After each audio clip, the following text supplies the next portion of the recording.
Salam sejahtera, saya Jihan Azman, pelatih dalam kamar. Dan topik yang saya akan bincangkan pada hari ini ialah syarat dan terma sebuah kontrak perkhidmatan. Apa itu kontrak perkhidmatan? Kontrak perkhidmatan merupakan perjanjian sama ada secara lisan atau bertulis dan sama ada nyata atau tersirat di mana seseorang itu bersetuju untuk mengambil bekerja seorang lain sebagai pekerja dan orang lain itu bersetuju untuk berkhidmat dengan majikannya sebagai pekerja. Maka, di dalam sebuah kontrak perkhidmatan terdapat dua pihak, iaitu majikan dan pekerja. Ianya amat penting buat seseorang itu membaca dan memahami terma dan syarat kontrak perkhidmatan sebelum menandatangani kontrak perkhidmatan tersebut, kerana tanda tangan tersebut menunjukkan bahawa anda telah bersetuju dengan klausa-klausa yang terdapat dalam kontrak perkhidmatan tersebut. Jikalau anda tidak berpuas hati dengan terma dan syarat tersebut, anda mempunyai hak untuk berunding dengan bakal majikan anda.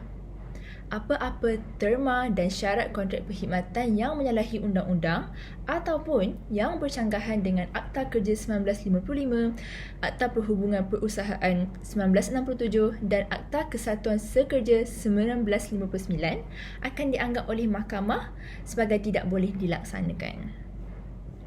Baiklah, antara terma dan syarat kontrak perkhidmatan yang biasa dimasukkan dan dikira penting antaranya adalah klausa tempoh percubaan sebelum disahkan sebagai pekerja.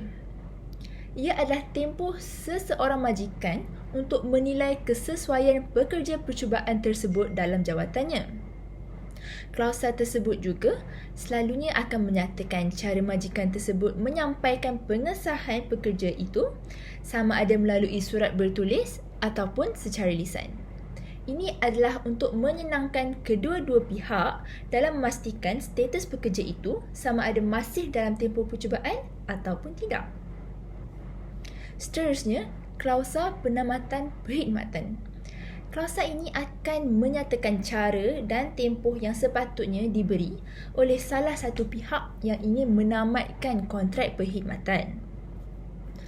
Harus diingatkan bahawa majikan tidak dibenarkan untuk menamatkan perkhidmatan seseorang itu sewenang-wenangnya, melainkan dengan alasan yang adil, iaitu with just cause and excuse. Sebuah kontrak perkhidmatan juga selalunya ada menyatakan tentang klausa pemindahan, di mana majikan boleh memindahkan seseorang pekerja itu ke jabatan atau cawangan yang lain di dalam syarikat atau organisasinya, selagi mana pemindahan tersebut tidak melanggar terma kontrak perkhidmatan dan tidak memperjudiskan pekerja tersebut secara keseluruhannya. Selain itu, ia juga penting untuk skop pekerjaan pekerja tersebut dinyatakan dengan jelas dalam kontrak perkhidmatan. Ini untuk memastikan pekerja melakukan tanggungjawab dan tugasannya mengikut skop pekerjaan yang telah ditetapkan.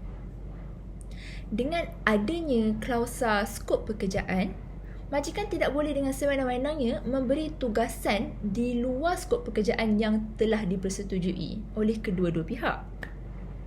Jika timbul apa-apa pertikaian antara majikan dan pekerja, mahkamah akan pertama sekali meneliti jawatan dan fungsi kerja pekerja tersebut dalam syarikat sebelum meneruskan untuk menentukan fakta yang terdapat dalam pertikaian tersebut.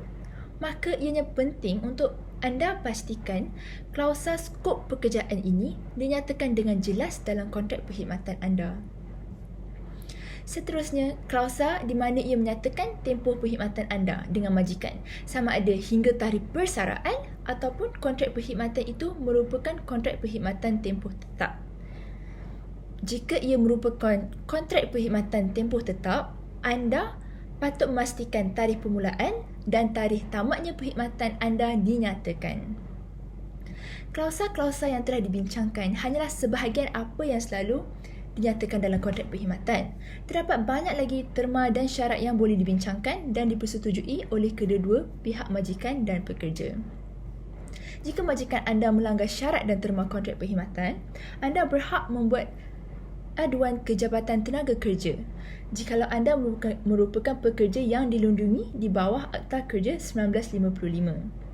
Pelanggaran terma dan syarat kontrak perkhidmatan oleh majikan juga merupakan asas buat pekerja untuk membuat tuntutan pemecatan secara konstruktif di mana pekerja boleh membuat representasi ke Jabatan Perhubungan Perusahaan.